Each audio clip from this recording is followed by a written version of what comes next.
अपने बच्चे की बॉडी इस तरह पड़ा हुआ रोड पे, अपने बच्चों के कंधे लेने की बजाय उनको कंधे दिए।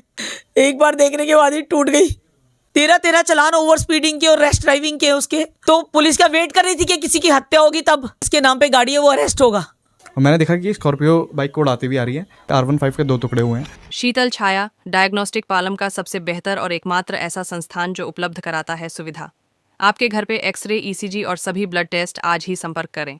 शीतल छाया डायग्नोस्टिक या कॉल करें 82855000। तो दोस्तों, पालम न्यूज़ पे आपका स्वागत है। तो 3 फरवरी को एक बड़ा हादसा होता है। 17 साल का नाबालिग एक स्कॉर्पियो चला रहा होता है और लाल बहादुर शास्त्री कॉलेज के बाहर द्वारका में एक बाइक सवार को जोरदार टक्कर मार देता है और उसकी मौके पर ही मृत्यु हो जाती है। वहाँ पर एक टैक्सी खड़ी होती है। टैक्सी ड्राइवर को भी जो है वो गंभीर चोटें आती हैं।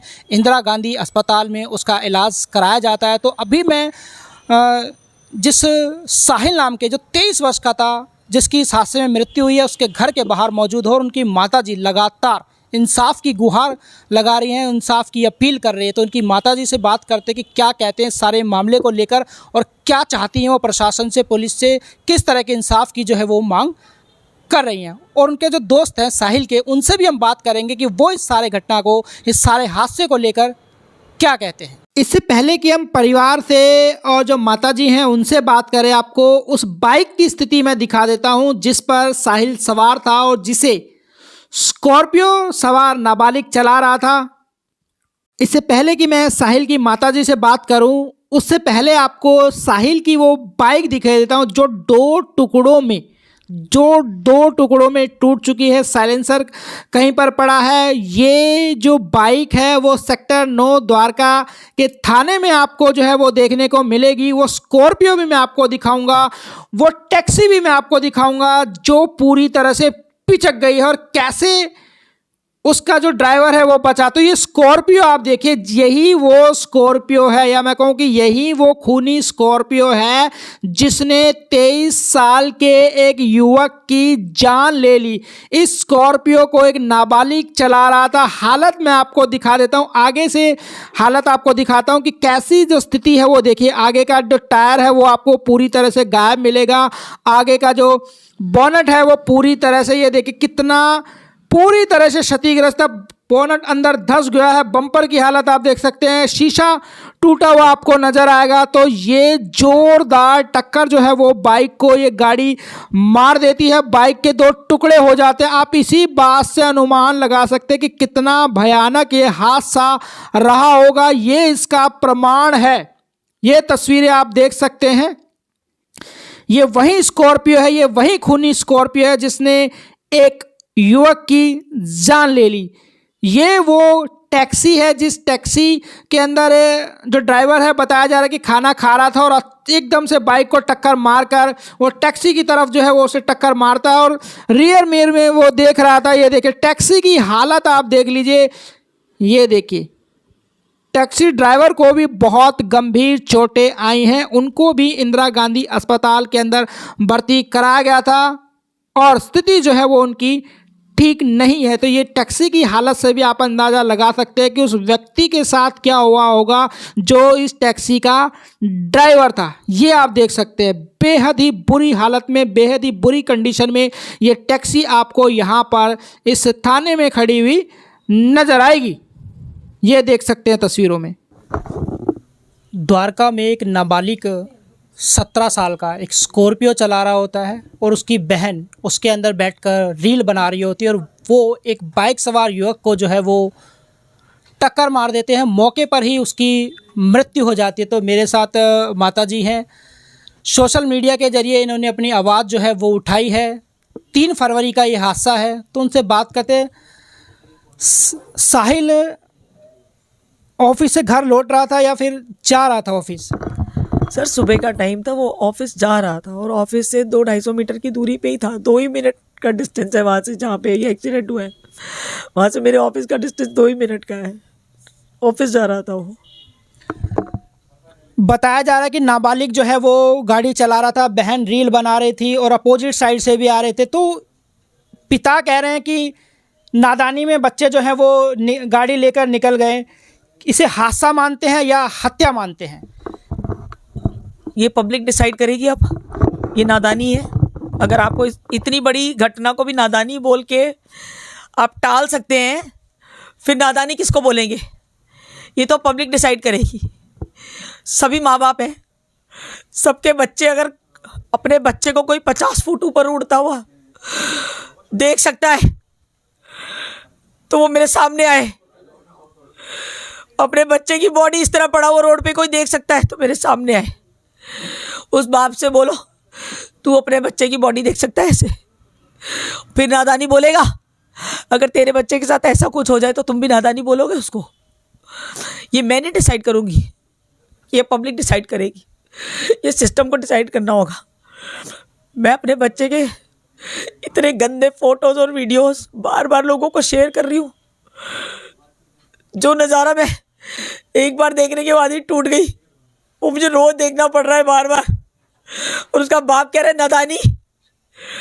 ओह माय गॉड, किस मुंह से वो स्टेटमेंट दे रहा है? ये पब्लिक निकाल के जूते मारेगी उसको। इसका जवाब पब्लिक देगी, सिस्टम देगा, प्रशासन देगा। 3 तारीख को ये हादसा हुआ और क्या पुलिस ने इसके ऊपर क्या कार्रवाई की, क्या बड़ा एक्शन लिया? देखिए, मैं बार बार बता चुकी हूँ, पोस्टमार्टम रिपोर्ट कल ही आई है और उसको जुवेनाइल में भेज दिया गया था। बाल जेल जो भी होती है जुवेनाइल्स की, वहाँ भेज दिया गया था। वहाँ से वो वापस आ गया। वो मुझे पता चल गया था वो किस दिन वापस आया। मेरे पास उसकी सारी रिपोर्ट्स हैं, मुझे उसकी सारी एक्टिविटीज़ पता चल रही हैं। और ये जो नादानी बोल के जो ये वर्ड यूज़ करा है उसने एक अधेड़ उम्र के आदमी को बिस्तर पे लिटा दिया, उसकी पसलियाँ तोड़ दी और वो भी मर सकता था। इतनी बुरी तरह उसकी पूरी गाड़ी पिचका दी। मेरे बच्चे को हवा में 50 फुट उड़ा के ऑन द स्पॉट डेड कर दिया। उसके बाद उसको नादानी लग रही है। ये दिस इज़ फनी स्टेटमेंट। जैसे उसके बच्चे फनी रील्स बना रहे हैं ना, ऐसे वो उसकी भी ये फनी स्टेटमेंट है। अपना जुलूस कटवा रहा है वो, ये बातें बोल के अपना जुलूस कटवा रहा है। ये बिल्कुल दिखा रहा है ये क्रिमिनल प्रवृत्ति, उसके खानदान की क्रिमिनल प्रवृत्ति दिख रही है इसमें। इन स्टेटमेंट्स में क्रिमिनल प्रवृत्ति दिख रही है, बिल्कुल क्लियर, कि अपनी मनमानी करके लोगों को उड़ा दो और उसके बाद जो है उसको कुछ भी स्टेटमेंट दे दो। अब इसकी सारी स्टेटमेंट की, अब ये अपने मुंह से जो भी वर्ड निकालेगा पब्लिक उसका हिसाब मांगेगी, सिस्टम उसका हिसाब मांगेगा, डिपार्टमेंट उसका हिसाब मांगेगा, प्रशासन उसका हिसाब मांगेगा। उस गाड़ी पर पहले भी कई ओवर स्पीडिंग के चालान थे। क्या पुलिस प्रशासन की भी कहीं ना कहीं नाकामयाबी है या नेग्लिजेंस है इस सारे मामले को लेकर? ये भी पब्लिक डिसाइड करे, क्योंकि अगर एक ही ऑफेंस बार बार कमिट हो रहा है और उसको देखने के बाद 13 चालान पेंडिंग है उसके, और उसको कॉल नहीं किया जा रहा, तो ये नेग्लिजेंस नहीं है तो क्या है? 13 चालान ओवर स्पीडिंग के और रैश ड्राइविंग के उसके, और उसको कॉल नहीं किया जा रहा, उसको वर्चुअल कोर्ट में पेंडिंग रखा जा रहा है चालान भरने के लिए। मतलब डिपार्टमेंट का काम क्या पैसा कलेक्शन है या ऐसे क्रिमिनल्स को रोकना है? ये एक्ट सामने आने के बाद उस गाड़ी को जब्त क्यों नहीं किया गया? उस गाड़ी को जो मल्टीपल टाइम्स ओवर स्पीडिंग कर रही है, तो पुलिस क्या वेट कर रही थी कि किसी की हत्या होगी तब इस गाड़ी को जब्त किया जाए? इस चीज़ का वेट हो रहा था मेरे बच्चे की बलि चढ़ने का या किसी और के बच्चे की बलि चढ़ने का, कि कोई बड़ा हादसा होगा तभी इस गाड़ी को पकड़ा जाएगा। अक्सर ऐसा होता है कि नाबालिग जो है वो गाड़ी लेकर निकल जाते हैं और इस तरह की दुर्घटनाएं कर देते हैं, एक घर का चिराग बुझ जाता है। क्या कोई बड़े एक्शन ऐसे आपको देखने को मिले? क्या परिवार के जिस पिता ने वो गाड़ी दी जिनके नाम है, उनके ऊपर किस तरह का एक्शन होना चाहिए? ये लॉ जो मुझे पढ़ाया जा रहा है कि एक्सीडेंट में तो बेल हो जाती है, वो जुवेनाइल है, तो जुवेनाइल के केस में तो लॉ ये भी है ना कि जिसके नाम पे गाड़ी है वो अरेस्ट होगा। उसका arrest I want to see कि वो कब अरेस्ट हुआ। I want to see the entire file, उसकी प्रोसीडिंग क्या हुई, उसको कब अरेस्ट किया गया। मैं मीडिया को भी बोलती हूँ ये सारी रिपोर्ट जाके चेक की जाए कि इस केस में ये अधूरा ही लॉ क्यों इम्प्लीमेंट हुआ, फिर ये अधूरा लॉ क्यों इम्प्लीमेंट हुआ, ये पूरा लॉ क्यों नहीं इम्प्लीमेंट हुआ, उसको क्यों नहीं अरेस्ट किया गया, वो कैसे अभी तक बाहर बैठा हुआ है आराम से, वो मैनिपुलेशंस करने के लिए, सिस्टम की तोड़ मरोड़ करने के लिए खुला छुट्टा घूम रहा है, ये कैसे हो रहा है? फिर आई वॉन्ट टू सी कि उसको कब अरेस्ट किया गया, उसका रिकॉर्ड आई वॉन्ट टू सी।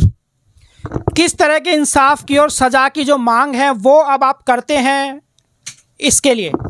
देखिए, मैं बता चुकी हूँ मीडिया को कि मुझे तो अपने बेटे के लिए जस्टिस चाहिए। मेरे को ये बोल के नहीं टाला जा सकता कि एक्सीडेंट के केस में बेल हो जाती है। मैं इस चीज़ से बिल्कुल भी इस चीज़ को एक्सेप्ट करने वाली नहीं हूँ और मैं बिल्कुल भी अंत तक इसको एक्सेप्ट नहीं करूँगी। मेरे ऊपर कुछ भी थोपा नहीं जा सकता। मेरे बच्चे की ज़िंदगी की कॉस्ट पे मेरे ऊपर कुछ भी थोपा नहीं जा सकता। ये मुझे एक्सेप्टेड नहीं है।